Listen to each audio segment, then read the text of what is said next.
Dovud payg'ambarning 30 ta o'g'li bor edi. Bir kuni peshin namoziga odamlar kechga boshlabdi. Dovud payg'ambar orqasiga qarasa, o'ng tomonida 15 ta o'g'li, chap tomonida 15 ta o'g'li o'tiribdi ekan. Shunda sal maqtanchoqlikka bo'y oldirib, o'zimiz ham bir jamoa ekanmiz-ku.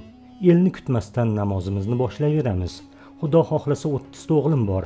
Haq dinni butun elga o'zim yetkazaman degan o'y kelib, namozni boshlab ketibdi. Alloh taologa Dovud payg'ambarning bu ishi yoqmabdi. Dovud payg'ambar namoz vaqtida assalomu alaykum va rahmatulloh deb o'ng tomonga salom berganda 15 ta o'g'li jon topshiribdi. Chap tomonga salom berganda qolgan 15 ta o'g'li bandalikni bajo keltiribdi. Xatosini uqqan Dovud payg'ambar ko'z yoshlarini daryo qilib yaratgandan kechirim so'radi. Shunda rahmi cheksiz Alloh taolo 30 ta o'g'lingni qaytarib beraymi yo 30'ini o'rnini bosadigan bitta o'g'il beraymi deb so'rabdi. O Alloh, sening amring ikki bo'lmaydi. 30 o'g'limning jonlari jannatda bo'lsin. Menga ularning o'rnini bosadigan bitta o'g'il bersang bas, debdi Dovud alayhissalom. Alloh taolo esa aytganing bo'lsin, lekin bolaning umri qisqa bo'ladi. Men unga faqat 9 yil umr beraman, debdi. Shunda Dovud alayhissalom, mayli shunisiga ham shukr deb javob beribdi. Kelasi yil o'g'il ko'ribdi. U bolaning ismi Sulaymon edi.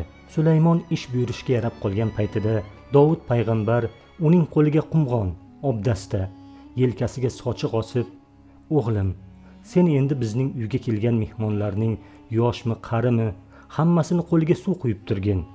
Suvni 3 marta uzib qo'yasan", debdi.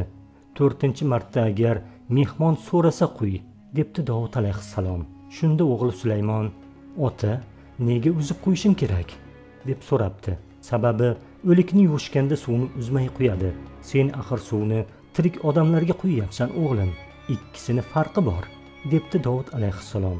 Shu kuni Dovud alayhissalomning xonadoniga kelgan yosh qarining hammasi suv quyib turgan Sulaymonga, "Yuzga kir bolam, qo'ling dard ko'rmasin, katta olim bo'lgin, podsho bo'lgin, umring uzoq, rizqing butun bo'lsin", deb rahmatlar aytibdi.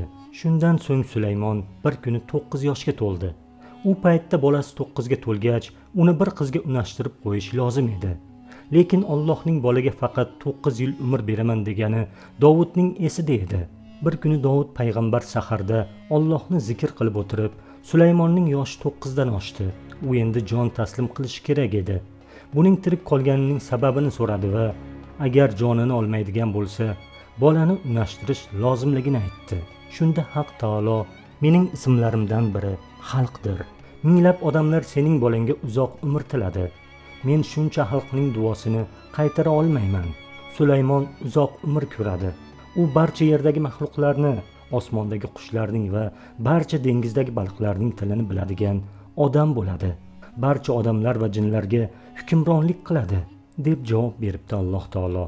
Ana shundan boshlab yosh bolalar qariyalarning duosini olsin deb xudoyi marosimlarida, to'ylarda ularga suv quydirib qo'yadigan urf-odat paydo bo'libdi.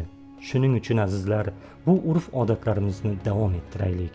Kranda suv oqib turibdi, yuvishaveradi, obdastani nima keragi bor demaylik. Bu urf-odatlarimizning fayzi, barakasi boshqacha. Albatta bobolarning qo'liga suv quyib, duosini olib o'sadigan bo'lsa, bolalarimizning umri uzoq va rizqlari butun bo'lishiga ishonchim komil.